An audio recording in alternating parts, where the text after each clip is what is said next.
আসসালামু আলাইকুম এভরিওয়ান, আশা করছি আপনারা সকলেই ভালো আছেন। তো আজকের ভিডিওতে আমরা দেখাবো যে আমাদের যে ভিডিওর সাউন্ড এবং রেকর্ডিংয়ের যে সাউন্ডের নয়েজগুলো থাকে, এই নয়েজগুলো আপনি খুব সহজে যেটা মোবাইল দিয়ে ফ্রিতে কীভাবে নয়েজগুলোকে রিমুভ করবেন।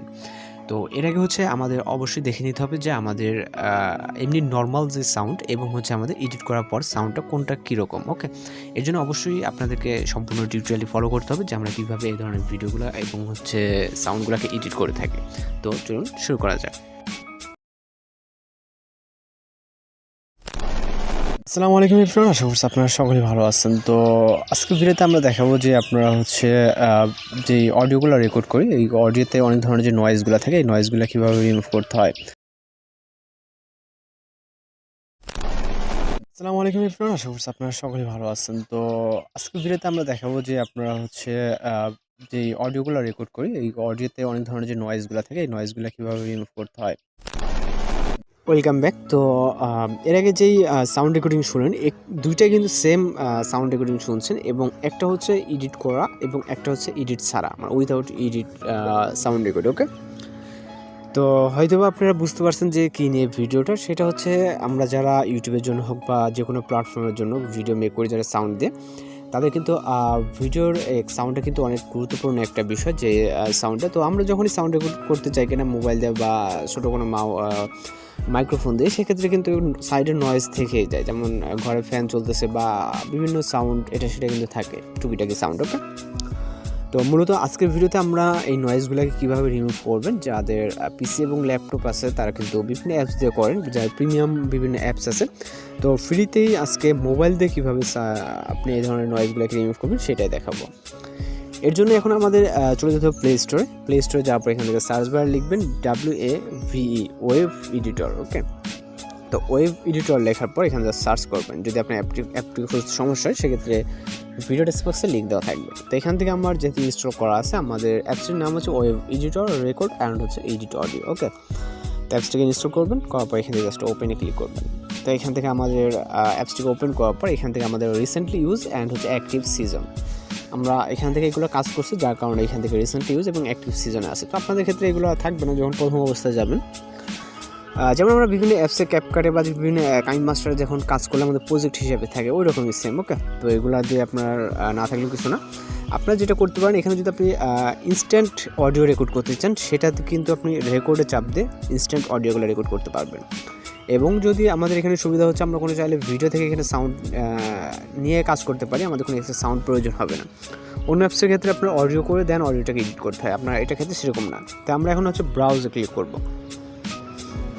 ব্রাউজে ক্লিক করার পর এখান থেকে আমরা আমাদের দেখেন এখানে যে ফোল্ডারগুলো কিন্তু শো করতেছে। ওকে, আমাদের ফাইলের যতগুলো ফোল্ডার এখানে সব কিছু শো করবে। তো আপনার যেই ফোল্ডারে আছে ওই ফোল্ডারে চলে যাবেন। ওকে, আমার এখান থেকে মেবি ক্যামেরাতে আছে, তো এখান থেকে যেহেতু অনেকগুলো ফোল্ডার, আমার ফোল্ডারটাকে খুঁজে বের করতে হবে। তো এখান থেকে আমরা আমাদের যে ফোল্ডারের ভিতরে যাওয়ার পর এখান থেকে আমরা অসংখ্য ফাইল দেখতে পাচ্ছি। আপনার যেটা যে নামে থাকবে আপনি অবশ্যই চিনতে পারবেন যে আপনার ফাইলটা কোন নামে আছে। তো আমার যেহেতু রেকর্ড করা ভিডিও, আজকে যেহেতু 25 তারিখ, এখানে আমরা 25 তারিখ দিয়ে একটা ফাইল দেখতে পাচ্ছি, VID, অর্থাৎ এটা ভিডিও করা। তো আমরা এটাকে সিলেক্ট করব। এখান থেকে আমরা দেখতে পাচ্ছি এক্সট্রাক্টিং অডিও, এখানে পার্সেন্টেজ আছে। তো যেহেতু এটা 15 থেকে 20 সেকেন্ডের ভিডিও, খুবই শর্টলি, খুবই দ্রুত কিন্তু এখানে আমাদের ভিডিওটা ইম্পোর্ট হয়ে গেল। তো আপনার ক্ষেত্রে কী হবে, যদি ভিডিওটা লং হয় সেক্ষেত্রে অবশ্যই একটু সময় নেবে। তো আমরা জাস্ট ভিডিওকে প্লে করে দেখব। কতটুকু আপনারা এই ভিডিওটা শুনতে পাচ্ছেন জানি না, তবে কিন্তু ভিডিওতে নয়েজ আছে। ওকে, তো এখান থেকে আমরা যেটা করব, অবশ্যই আপনি ভিডিওটাকে, যেহেতু আপনার নিজের রেকর্ড করা ভিডিও, আপনি অবশ্যই জানেন নয়েজ আছে কি নাই। তো এখান থেকে আমরা যে অপশনটা আছে এখানে ক্লিক করব। আমাদের এখানে স্টার্টিং পয়েন্ট থেকে আমরা এডিটিং কাজ শুরু করবো। ওকে, তো সেক্ষেত্রে আমরা এখন যেটা করবো, এখান থেকে জাস্ট আমরা ইফেক্ট যে অপশনটা দেখতে পাচ্ছেন এইখানে ক্লিক করবেন। এই যে উপরে রাইট সাইডের উপরে ইফেক্ট অপশন, ইফেক্টসে ক্লিক করবেন। দেন এইখান থেকে আমরা অনেকগুলো ক্যাটাগরি দেখতে পাবো। এর ভিতরে ইফেক্টস, ইকো, লাউডনেস, তারপর মিক্স। ওকে, তো এখানে বিভিন্ন ধরনের যে অপশনগুলো আছে, এগুলো আপনি প্রো ভার্সন আছে, এখানে আপনার প্রিমিয়াম, যেগুলো আমাদের প্রয়োজন নেই, আমরা জাস্ট ফ্রি ভার্সন ওইগুলোকে ইউজ করব। তো এখান থেকে আমরা যেটা করব, এইখান থেকে আমরা সরাসরি লাউডনেস যেই ক্যাটাগরিটা, এই যে লাউডনেসের ক্যাটাগরির ভিতরে এইগুলো আছে। তো এইখানে আমরা দেখতে পাচ্ছি নয়েজ গেট। ওকে, এখান থেকে নয়েজ গেট নামে একটা অপশন এখানে যুক্ত করা আছে। তো নয়েজ গেটের উপরে ক্লিক করবেন।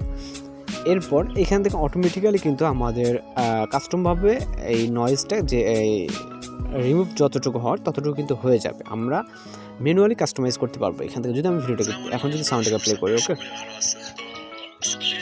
এখন হয়তো বুঝতে পারতেছেন যে আগের থেকে অনেকটা সাউন্ড নয়েজ কম বেশি আছে।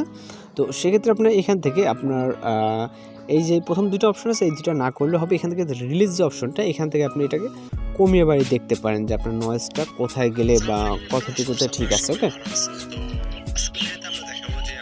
মানে এখান থেকে আপনি অবশ্যই কমিয়ে বাড়িয়ে দেখবেন যে বাড়ালে ঠিক হয় কি কমালে ঠিক হয়। তো এখান থেকে আপনি আপনার মতো অ্যাডজাস্ট করে জাস্ট ঠিক অপশনে ক্লিক করবেন। ঠিক অপশনে ক্লিক করার পর আমাদের সাউন্ডটা কিন্তু হয়ে গেছে। এখান থেকে আপনি প্লে করে দেখতে পারেন যে আগের থেকে কিছুটা কম আছে কিনা, নয়েজ ক্লিয়ার আছে কিনা। তো যদি হাই কোয়ালিটির কোনো নয়েজ থাকে, যেমন অনেক কিছুর হাই কোয়ালিটির মধ্যে কোনো হর্নের শব্দ অতিরিক্ত, তাহলে সেগুলো কিন্তু রিমুভ হতে সমস্যা হবে। সেক্ষেত্রে আপনার ভয়েসেরই সমস্যা হয়ে যাবে এখানে হাই কোয়ালিটির নয়েজগুলোকে রিমুভ করতে। ছোটোখাটো যেই আশেপাশের শব্দগুলো থাকে, এই নয়েজগুলো খুব সহজে রিমুভ করা যায়। তো এইখান থেকে আমরা রেকর্ডটাকে সেভ করতে হলে ফাইলে ক্লিক করব। তারপর এখান থেকে এক্সপোর্ট অপশন দেখতে পাচ্ছেন, এখানে ক্লিক করবেন। এখান থেকে আপনি ট্র্যাকে ক্লিক করবেন। ট্র্যাকে ক্লিক করার পর এখান থেকে হচ্ছে আপনি ফাইল লোকেশন, আপনি কোথায় ফাইলটাকে এখানে রাখতে চান। তো আমরা হচ্ছে এখান থেকে ফাইল সিলেক্টে এইখানে এই ফাইলটাকে সিলেক্ট করবো এবং সেভ অ্যাসে ক্লিক করবো। এখান থেকে ফাইল নেম দিতে বলতেছে, আপনি চাইলে যে কোনো নেম দিতে পারেন। আমি এই নেমটা দিয়ে আপাতত সেভ অ্যাসে ক্লিক করতেছি। দেন এখান থেকে হচ্ছে আপনার এগুলো এরকম থাকলে সমস্যা নেই, সব কিছু ঠিকঠাক থাকবে। দেন আমরা এক্সপোর্টে ক্লিক করবো। তো এখান থেকে আমাদের এক্সপোর্টিং অডিও খুবই দ্রুত কিন্তু অডিওটা এক্সপোর্ট হয়ে যাচ্ছে। তো এখান থেকে আমাদের কাজ কিন্তু টোটাল এসে এখানে ফাইলের নাম এবং আমরা কোন ফোল্ডারে সেভ করছি সব কিছু কিন্তু দেখা যাচ্ছে। ওকে, তো এইভাবে আপনি আপনার অডিওটাকে সেভ করে নিতে পারেন। এরপর আপনি আপনার অডিওটাকে ভিডিওর সাথে অ্যাডজাস্টমেন্ট করে নেবেন। ওকে, তো আশা করি সব কিছু আপনারা বুঝতে পারছেন। আর যদি কোথাও বস্তুর সমস্যা হয় সেক্ষেত্রে অবশ্যই কমেন্ট বক্সে জানাতে পারেন। তো দেখা হচ্ছে পরবর্তী কোনো ভিডিওতে। সে পর্যন্ত ভালো থাকবেন, সুস্থ থাকবেন।